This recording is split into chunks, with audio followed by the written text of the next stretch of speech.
I think there's a huge paradigm shift where people are starting to realize the fastest route up a mountain doesn't mean it's the best route.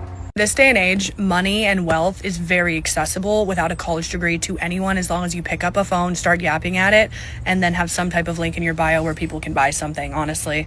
But when it comes to building a business, when it comes to building a brand, when it comes to building like a legacy and an empire, if you are only thinking about how much money can I make next month, or how much can I do this week, and you're thinking how many videos can I put out a week, instead of how can I really take the time to build something phenomenal, to build a beautiful piece of content that sits in someone's soul so strongly they don't immediately scroll.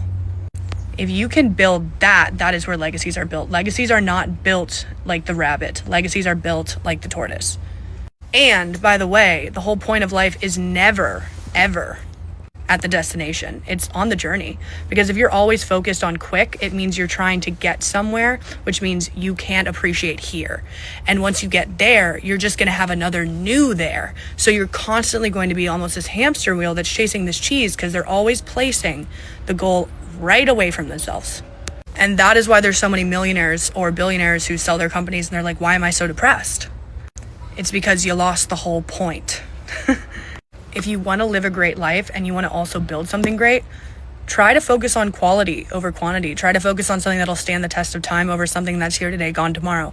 That has to do with relationships. That's also why this entire generation is the least committed. It's because most people actually would rather flit and go to the next Hinge match when they have to have a difficult conversation or face something uncomfortable with themselves they'll have to change in the relationship than deepen the relationship they're in.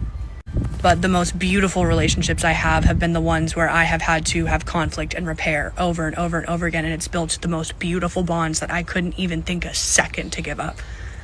And also, the biggest businesses in the world aren't the ones that were built in a day or 2 days or 3 days.